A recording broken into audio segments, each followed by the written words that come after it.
क्या आप जानते हैं एक ऐसा पक्षी है जो लोहे को भी गला सकता है, और एक ऐसी ट्रेन जो आपको सीधा चांद पर ले जाए, और एक ऐसा प्लेनेट जहां पर आपका बर्थडे लगभग 2 साल बाद आता है। Fact number 1। क्या आप जानते हो दुनिया में एक ऐसा देश भी है जहां इंडिपेंडेंस डे ही नहीं मनाया जाता? जी हाँ, हम बात कर रहे हैं नेपाल की। एक ऐसा देश जो कभी किसी दूसरे देश का गुलाम नहीं बना। ज्यादातर देश अपनी आजादी का दिन इसलिए मनाते हैं क्योंकि वो कभी न कभी किसी साम्राज्य के अंडर रहे, लेकिन नेपाल का इतिहास थोड़ा अलग है। नेपाल ने कभी भी सीधा किसी विदेशी शक्ति की गुलामी एक्सेप्ट नहीं की। इसी वजह से वहाँ इंडिया या अमेरिका की तरह ट्रेडिशनल इंडिपेंडेंस डे सेलिब्रेट नहीं होता। Fact number 2। क्या आप जानते हैं एक ऐसा पक्षी है जो सड़ा हुआ मांस खाता है फिर भी कभी बीमार नहीं पड़ता, और उसका पेट इतना ताकतवर है कि हैजा के बैक्टीरिया भी उसमें जिंदा नहीं रह पाते। आज हम बात करेंगे नेचर के असली क्लीनर गिद्ध की। गिद्ध सड़ा गला मांस खाते हैं। जहाँ इंसान तो क्या कई जानवर भी बीमार पड़ जाएं, वहीं गिद्ध आराम से उसे पचा लेते हैं। लेकिन कैसे?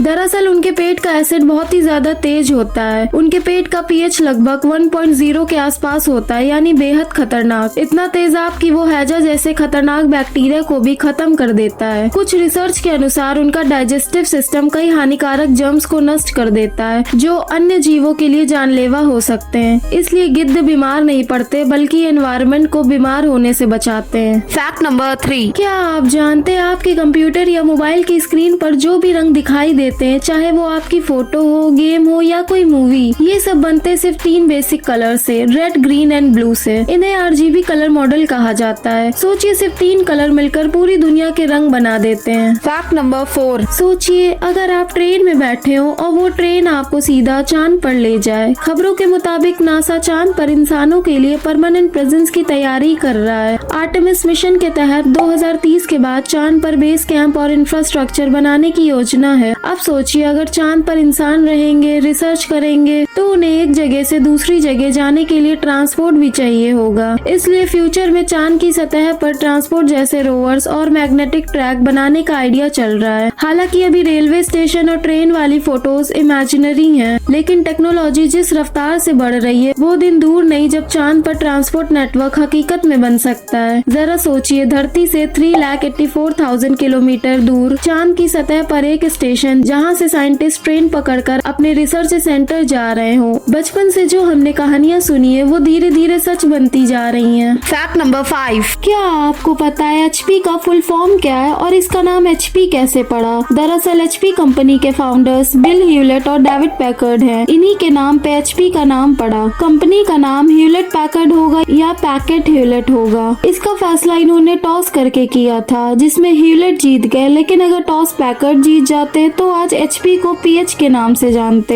है ना कितनी इंटरेस्टिंग बात। Fact number 6। आपने ड्रैगन बॉल जी तो देखा ही होगा, और जब ड्रैगन बॉल जी की बात हो और प्रिंस वजीटा की बात ना हो तो ऐसा हो ही नहीं सकता। वजीटा एक ऐसा कैरेक्टर है जिसने इतना दर्द सहा लेकिन फिर भी कभी लड़ाई में हार नहीं मानी। आइए मैं आपको ऐसे ही एक लड़के से मिलवाती हूँ जिसने प्रिंस वजीटा की ही तरह की टेक्निक की थी। 11 साल के बच्चे एंड्रयू कुंज ने 400 मधुमक्खियों का हमला झेल लिया और सबको हैरान कर दिया। सब ने इसे प्रिंस वजीटा से कंपेयर किया। है ना कितनी फैसिनेटिंग बात। Fact number 7। क्या आप जानते हैं मार्स का 1 साल धरती के लगभग 23 मंथ्स के बराबर होता है। सोचिए अगर आप मार्स पर जन्म लेते तो आपका बर्थडे लगभग 2 साल बाद आता। मार्स का एक दिन धरती से सिर्फ 37 मिनट लंबा होता है, मतलब 24 आवर्स 37 मिनट। मार्स को सूर्य की एक परिक्रमा पूरी करने में लगभग 687 धरती के दिन लगते हैं, यानी मार्स का 1 साल धरती के लगभग 23 मंथ्स के बराबर होता है। मतलब अगर आपकी एज मार्स पर 10 साल की है तो आप धरती पर लगभग 19 साल के होंगे। वीडियो अच्छी लगी हो तो लाइक कर दीजिएगा और चैनल को सब्सक्राइब कर दीजिएगा। तो मिलते हैं नेक्स्ट वीडियो।